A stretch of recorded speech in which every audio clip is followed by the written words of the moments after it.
MGR TV நேயர்களுக்கு அன்பு வணக்கம். இது நம்மோடு வழக்கறிஞரும் முன்னாள் சட்டமன்ற உறுப்பினருமான திரு சுப்புரத்தனம் இணைந்திருக்கிறார். வாருங்கள் அவரோடு பேசலாம். சார் வணக்கம். வணக்கம்.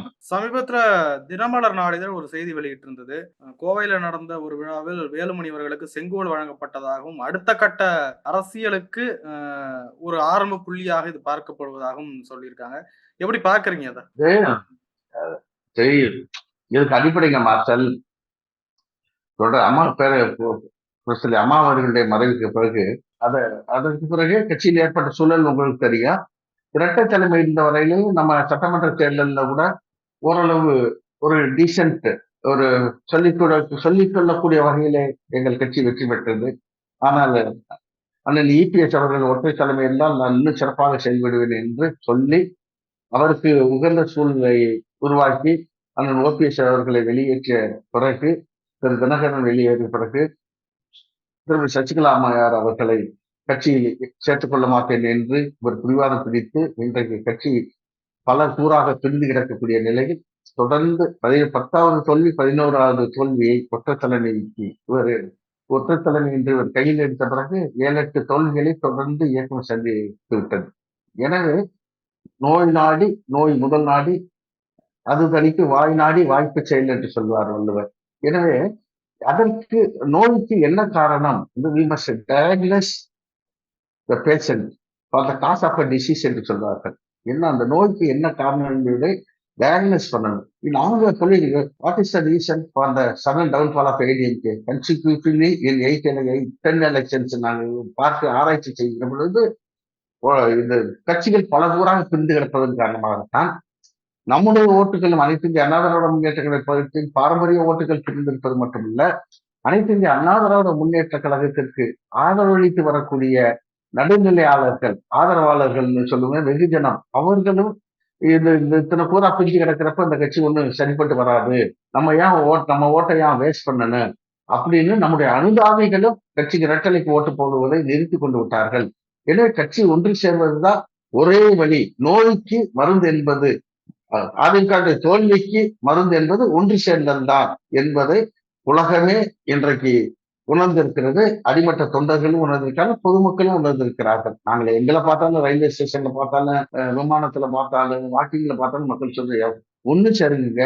என்ன சொல்றாங்கன்னா, தமிழ்நாட்டு அரசியலுக்கு நல்லது திமுக அதிமுக. திமுக இன்னைக்கு சரியா இருக்கு, அவர் மிகச்சரியாக முதலமைச்சர் கட்சியையும் ஆட்சியை வழி நடத்தி செல்கிறார். அவர் அடுத்து துணை முதலமைச்சரை சரியான நேரத்தில் அவருக்கு வாய்ப்பு அளித்திருக்கிறார். அவரது வாய்ப்பை சரியாக பயன்படுத்தி அனைவரும் பாராட்டக்கூடிய வகையிலே அவருடைய பேச்சு, செயல்பாடு, ஃபீல்டு ஒர்க் எல்லாம் இருக்கு. ஆனா உங்க கட்சி அது எங்களுக்கு மகிழ்ச்சி. ஆனால் நன்றாக இருந்த உங்கள் கட்சி இப்படி சிதைந்து இருப்பது வேதனை அளிக்கிறது. எனவே திராவிட முன்னேற்ற கழகத்திற்கு ஈக்குவலா உங்க கட்சியும் வலுவோடு இருந்தால்தான் இன்றைக்கு நான் சொன்னேனே 1916-17 உருவான திராவிட இயக்கம், அதனுடைய நீச்சு தான் அனைத்து இந்த அண்ணா திராவிட முன்னேற்ற கழகம். எனவே உங்கள் கட்சியும் வலுவோடும் ஒளிவோடு இருக்க வேண்டும். அதுக்கு ஒரே வழி ஒன்று சேர்ந்தல் தான் என்று பொதுமக்கள் சொல்கிறார்கள். இந்த அடிப்படையில் தான் சமீபத்தில் நாடாளுமன்ற தேர்தல் தோல்விக்கு பிறகு நான் திண்டுக்கல் நாடாளுமன்ற ரிசல்ட்டை மட்டும் உங்களுக்கு சொல்றேங்க மார்ஷல். திண்டுக்கல் நாடாளுமன்ற நடந்து முடிஞ்ச நாடாளுமன்ற தேர்தலில் திராவிட முன்னேற்ற கழக கூட்டணியில் மார்க்சிஸ்ட் கம்யூனிஸ்ட் கட்சியுடைய வேட்பாளர் தோழர் சச்சிதானந்தன் நிற்கிறாரு. அதிமுக அனைத்து இந்திய அண்ணா திராவிட முன்னேற்ற கழகம் திரு இபிஎஸ் அவர்கள் எஸ்டிபி கட்சியில இருந்து அதனுடைய தலைவரை ரெட்டலை சின்னத்தை நிறுத்துறாரு. என்ன நடக்குது பாத்தீங்கன்னா, 4.25 லட்சம் ஓட்டுல திமுக ஜெயிக்கிறீங்க. ஆத்தூர் சட்டமன்ற தொகுதியில மட்டும் 1.25 லட்சம் ஓட்டு எந்த கட்சி? திராவிட முன்னேற்ற கழகத்தினுடைய ஆதரவு கூட்டணியில் நின்ற மார்க்சிஸ்ட் கம்யூனிஸ்ட் கட்சி 1.25 லட்சம் ஓட்டு.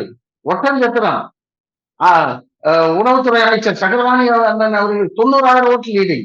ஆத்தூர்ல அண்ணன் ஐடி அவர்களுடைய தொகுதியில் 1.25 லட்சம் ஓட்டு லீடிங். மார்க்சிஸ்ட் அறுவடை சுற்றிய நட்சத்திரம். திண்டுக்கல்ல 76,000 ஓட்டு லீடிங்.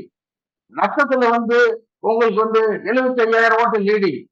பழனியில 70,000 ஓட்டு லீடிங். இப்படி நிலக்கோட்டையில 60,000 ஓட்டு லீடிங். நீங்க நல்லா நினைச்சு பாருங்க, இந்த மாதிரி எல்லாம் ரெட்டலை இவ்வளவு கேவலமா பின்னுக்கு போனதா வரலாறே கிடையாது. ஒரு சட்டமன்ற தொகுதியில் ஒட்டுமொத்த நாடாளுமன்றத்தில் வாங்க வேண்டிய வித்தியாசத்தை இன்றைய அண்ணன் ஐக்கிய அவர்களுடைய ஆத்தூர் தொகுதியில மட்டும் இன்றைக்கு திராவிட முன்னேற்ற கழகத்தின் தோழமை கட்சியான தோழர் சச்சிதானந்தன் என்ற அறுபதாம் சுற்றில் நட்சத்திரம் மார்க்சிஸ்ட் கம்யூனிஸ்ட் கட்சி இன்றைக்கு வாங்கி இருக்கிறது என்றால் இதுக்கு கைப்புண்ணுக்கு கண்ணாடி தேவையா? எனவே நம்முடைய பாரம்பரிய நம்முடைய பாரம்பரிய வாக்குகள் எங்கே சென்றது? அடங்குள்ள மனச்சாட்சி திரு இபிஎஸ் அவர்களை நான் கேட்டுக்கொள்கிறேன். உங்கள் நெஞ்சில் கையை வச்சு மனச்சாட்சி தொட்டு நீங்கள் ஒரு நிமிடம் நீங்க சிந்திச்சு பாருங்கள். இதை எப்படி நீங்க ரிவர்ஸ் பண்ண போறீங்க? இதை உணர்ந்ததன் காரணமாகத்தான் கழகத்தினுடைய முன்னணி தலைவர்கள் ஒருவரும் 10 ஆண்டு கால அம்மாவுக்கு நெருக்கமாக இருந்தவர்கள் நத்தம் சொன்னார்கள். அவர்லாம் எப்படி ஒர்க் பண்ணுவார்னா தேவன் நைட்டுங்க. இன்னைக்கு நான் ஓட்டு வச்சுக்கொள்ள இருக்கேன், எனக்கு நத்தம் சொன்னாங்க அவ்வளவு நெருக்கமான தொடர்பு இல்லை. இருந்தாலும் உண்மைகளை சொல்லணும். அவரும் சரி, அவர் மருமகன் கண்ணன் சரி, அவருடைய மகன் அமர்நாத் சரி, தேவன் நைட்ல ஒர்க் பண்ணுவாங்க நத்தம் தொகுதியில. எவ்வளவு ஒரு மக்களுக்கு சேவை செய்வாங்கன்னு சொல்லவே முடியாது. நத்தம் தொகுதி அவர் மந்திரி எல்லாம் மினி சிங்கப்பூர் மாதிரி மாற்றிட்டாரு. ஆனால் மக்கள் ஏன் அந்த தொகுதியில 27,000 ஓட்டு கம்மியாச்சு? மக்கள் திரு எடப்பாடி பழனிசாமி அவர்களுடைய தலைமையின் மேல் நம்பிக்கை இருந்தது மட்டுமில்ல, நம்பிக்கை இழக்க அவர்தான் காரணத்தை உருவாக்கிவிட்டார். கட்சி ஒன்று சேர்வதற்கு அவர் தொடர்ந்து தடையாக இருக்கிறார் என்ற ஒரு சூழலில் அவர் தலைமையிலான இரட்டலைக்கு வாக்களிக்க தயார் இல்லை. கட்சி உடைந்திருக்கிற பொழுது எங்களுடைய வாக்கை செல்லாத வாக்காக ஆக்க நாங்கள் தயார் இல்லை. எனவே செல்லத்தக்க வாக்காக நாங்கள் மாற்றுவதற்கு ஒட்டுமொத்தமாக திராவிட முன்னேற்ற கழக வேட்பாளர் யாரையெல்லாம் கையை காட்டுகிறதோ அவர்கள் வாக்களிப்பது என்றுதான் தோழர் சச்சிதானந்தா. அவருக்கு நீண்ட வரலாறு இருக்கு. விவசாய தொழிலாளர்களுக்காக போராடி வந்தவர். வேட்பாளரை குறை சொல்வதற்கே இல்லை. இவர்களை போல உங்கள் பாளையங்கோட்டையிலிருந்து இறக்குமதி செய்து புறத்துல எம்ஜிஆர் 72 முதல் அண்ணன் மாயத்தேவர் வழக்கறிஞர் நிறுத்தி வெற்றி பெற வைத்த இரட்டை வைக்கு இங்க ஒரு அனைத்து அண்ணா திராவிட முன்னேற்ற கழக தொண்டன் கிடைக்கலையா? ஒரு தோழன் கிடைக்கலையா? ஒரு உழைப்பாளி கிடைக்கலையா? இங்க பாளையங்கோட்டையிலிருந்து எஸ்டிபி கட்சியினுடைய தலைவர் இறக்குமதி செய்ததை மக்கள் ஏற்றுக்கொள்ளவில்லை. மக்கள் ஏற்றுக்கொள்ளவில்லை. இது அடிப்படை கோளாறு. எனவே ஒரு கட்சியின் தலைவராக இருக்கிற இந்த பேசிக்க அரசியல் இருக்கக்கூடிய ஃபண்டமெண்டல்ஸ் புரிஞ்சுக்கணுமா? திண்டுக்கல் தொகுதியில யாரை போடணும், அதிமுக நிக்கணும், ரெட்டல நிக்கணுங்கிற ஒரு சின்ன பாடமாட கூட தெரியாத ஒரு சூழலில் எப்படி இவர் தொடர்ந்து தலைவர் அது வேலையே பழகியது போல இணைந்தால்தான் வெற்றியான இணைப்புக்கு தடை கட்சியின் பொதுச் செயலாளர் என்று சொல்லி இருக்கக்கூடிய திரு இபிஎஸ் அவர்கள் தான் என்ற நிலையில் தொண்டர்கள் அது அவர் மேல் அதிருப்தியாக இருக்கிறார். பொதுமக்கள் அதிருப்தியாக இருக்கிறார்கள். புரிந்தாங்க. முன்னாள் சட்ட அமைச்சர் அறிஞர் சி வி சண்முகம் போன்றவர்கள், அண்ணன் வேலுமணி, அண்ணன் தங்கமணி போன்றவர்கள், முன்னாள் உயர்கல்வித்துறை அமைச்சர் நம்முடைய அன்பழகன் போன்றவர்கள், இவர்கள் எல்லாம் இணைந்து நம்முடைய கே சி வீரமணி முன்னாள் வணிகத்துறை அமைச்சர், இப்படி விவரம் தெரிந்தவர்கள் எல்லாம் கட்சி வாழ வேண்டும் என்று எண்ணுகிறவர்கள் இன்றைக்கு ஒன்று சேர்ந்து அவர்கள் கோரிக்கை வைத்திருக்கிறார்கள். நீர்மூத்த நெருப்பாக இருக்கிறது. எனவே அதனுடைய தொடர்ச்சியாகத்தான் இவர் சரிப்பட்டு வரவில்லை என்றால் அடுத்த ஆல்டர்னேட்டிவ் போய்தான் ஆகணும். உங்களுக்கு politics we cannot stick to a particular point. If that is not working out, you must look for an alternative.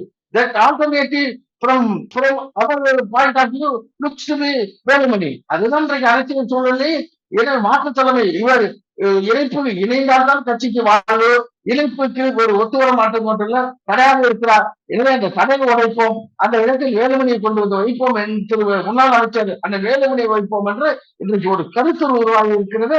நிச்சயமாக போக போக போக அது முழு வடிவம் பெறும் என்பதுதான் பலருடைய நம்பிக்கை போல என்னுடைய நம்பிக்கையாக இருக்கிறது. வேலுமணி அவர்களை சுற்றி மட்டுமே தான் எப்பயுமே இந்த சர்ச்சையான கருத்துக்களை பேசிட்டு இருக்காங்க. அவர் அப்படி பண்ணுவாரு, இப்படி பண்றாரு, எப்படி அப்படின்ட்டு. ஏன் அவரை சுத்தி மட்டுமே ஒரு கான்ட்ரவர்சி ஓடிட்டு இருக்கு? ஒரு கான்ட்ரவர்சி இல்லைங்க. அவர் யதார்த்தத்தை உணர்ந்து இருக்கார் sir. Become a pragmatic politician. யதார்த்தத்தை உணர்ந்து இருக்கிறார். என்னன்னா, சட்டமன்ற தேர்தலில் 2021 சட்டமன்ற தேர்தலில் உங்களுக்கு தெரியும், கோவை மாவட்டத்தில் 10 தொகுதிகளில் ஒரே ஒரு தொகுதி மட்டும் விசாரிச்சு நினைக்கிறேன்.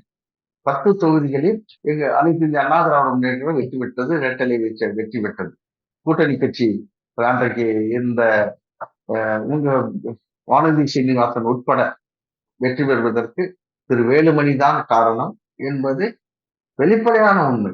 வேலுமணி அவர்களுடைய உழைப்பு தான் 10 தொகுதிகளிலும் கோவை மட்டுமல்ல, இங்கே இருக்கக்கூடிய திருப்பூர் மாவட்டம், நம்முடைய கட்சி ரீதியாக பார்த்தால் மடத்துக்குளம் மாவட்டம், அந்த திருப்பூர் மாவட்டம், பொள்ளாச்சி உட்பட்ட பகுதிகள், அந்த குங்கு பெல்ட்ல எல்லாம் இதுவரையிலே ஊட்டி வரையிலையும் நீலகிரி வரையிலும் எல்லா பகுதியிலும் அதிகப்படியான தொகுதிகள் வெல்வதற்கு திரு வேலுமணியினுடைய உழைப்பும் சாதுரியமும் அவர் செய்த தேர்தலை எப்படி அணுகணுமோ அந்த முறையில் அணுகியதன் காரணமாகத்தான் பெரும் வெற்றி பெற்றது என்று ஒரு சூழல், ஒரு பேச்சு, அது உண்மையும் கூட. அப்படி இருக்கிற பொழுது அதே வேலுமணி எங்கே சிந்திக்கிறார் என்றால், நாடாளுமன்ற தேர்தலில் அதே கோவை நாடாளுமன்ற தொகுதியில் அவர் நிச்சயமாக வென்று விடுவார் என்று எதிர்பார்த்த கோவை நாடாளுமன்ற தொகுதியில் அனைத்து இந்த அண்ணா திராவிட முன்னேற்ற கழகம் படுதோல்வி அடைகிறது. வாக்கு வித்தியாசத்தை அதை வந்து எடுத்து பாருங்கள். நீங்க அங்க எங்க கட்சி இயக்கத்திலிருந்து போன சகோதரர் ராஜ்குமார் இல்ல, முதல்ல மேயரா இல்லவர், நல்ல கேண்டிடேட், திராவிட முன்னேற்ற கழகத்துடைய வேட்பாளர். இத்தனைக்கும் அருமை சகோதரர் செந்தில் பாலாஜி சிறையில் இருக்கிறார். அண்ணன் முத்துசாமி அண்ணன் அவர்கள் தான் மூத்த அமைச்சர், முத்துசாமி அண்ணன் அவர்கள் தான் பொறுப்பாளராக இருக்கிறார். அவர் வந்து ஈரோடு மாவட்டத்தையும் ஈரோடு நாடாளுமன்ற தொகுதியையும் கோவையையும் சேர்த்து பார்க்கிறார். அந்த நிலையில் அங்கே வந்து இரட்டலை படுதோல்வியை சந்திக்கிறது. அங்கே யோசிக்கிறார் யார்? வேலுமணி. அடுத்து என்ன காரணம்? அடுத்து பொள்ளாச்சி நாடாளுமன்ற தொகுதி வெற்றி உறுதி என்று எண்ணப்பட்ட தொகுதி இரட்டலைக்கு. அங்கே அண்ணன் சக்கரவாணி பொறுப்பாளராக இருக்கிறார். அங்கேயும் இரட்டலை படுதோல்வி அடைகிறது. எனவே நீலகிரியில் வெற்றி உறுதி என்று என்னென்னமோ சொன்னார்கள். திராவிட முன்னேற்ற கழகத்தின் துணை பொதுச் செயலாளர் முன்னாள் மத்திய அமைச்சர் ராஜா அவர்கள் கடந்த தேர்தலிலே அதிகப்படியான வாக்குகள் வித்தியாசத்தில் வெற்றி பெற்றார். திருப்பூர் நாடாளுமன்ற தொகுதி திரு வேலுமணி அவர்கள் பொறுப்பார். அங்கேயும் இரட்டலை படுதோல்வி அடைகிறது. எனவே அங்கே சிந்திக்கிறார், என்ன கடந்த தேர்தல் 4 சட்டமன்ற தேர்தலில் வென்ற இத்தனை இடங்களிலும் எல்லா சட்டமன்ற தொகுதிகளிலும் பிஜேபி இன்னும் சொல்ல போனா 3 தொகுதிகள்ல கோவையில இரட்டையில விட லீடிங் வாங்கியிருக்கு சட்டமன்ற தொகுதிகளில். என்ன காரணம் இப்படி படுதோல்வி அடைந்திருக்கு என்று காரணம் அலட்சி அவர் சிந்திக்கிற நேரத்தில் பலரும் சந்தித்து கேட்கிறது. காரணம் ஒன்றும் இல்ல, கட்சி பிளவுபட்டு இருப்பதுதான் காரணம். கட்சி எனவே பிளவுபட்ட கட்சிக்கு ஓட்டு போட்டு வாக்கை வீணடிக்க வேண்டாம் என்று மக்கள் ஒட்டுமொத்தமாக முடிவு பண்ணி திராவிட முன்னேற்ற கழகத்தினுடைய கூட்டணிக்கு வாக்களித்து விட்டார்கள். நீங்கள் ஒன்று சேர்ந்தால்தான் அதிமுகவுக்கு எதிர்காலம், இல்லை என்று புரட்சியாளர் எம்ஜிஆர் அம்மாவும் உருவாக்கி கட்டிக்காத்த அந்த இயக்கத்தை அழித்த ஒரு அவச்சொல்லிற்கு நீங்க திரு எடப்பாடியும் அவர்களை ஆதரிப்பவர்களும் ஆளாகி விடுவீர்கள் என்று எச்சரிக்கை பட்ட பாசிட்டிவாக பட்ட படிப்பினையின் காரணமாக, கற்றுக்கொண்ட படிப்பினையின் காரணமாக அதை உணர்ந்து இன்றைக்கு வேலுமணி அவர்கள் தொடர்ந்து இணைந்தால்தான் வாழ்க்கை என்ற அடிப்படையில் அவரும் தங்கமணி அவர்களும் இணைப்பை நோக்கி முன்னெடுக்கிறார்கள். எனவே அவங்களை சுத்தி கான்ட்ரவர்ஷியலா ஒண்ணு கிடையாது, நல்ல செய்யறதுக்கு உட்பட்டு இருக்கிறார்கள். சார், நிறைய விஷயங்களை பகிர்ந்து கொண்டே ரொம்ப நன்றிங்க சார்.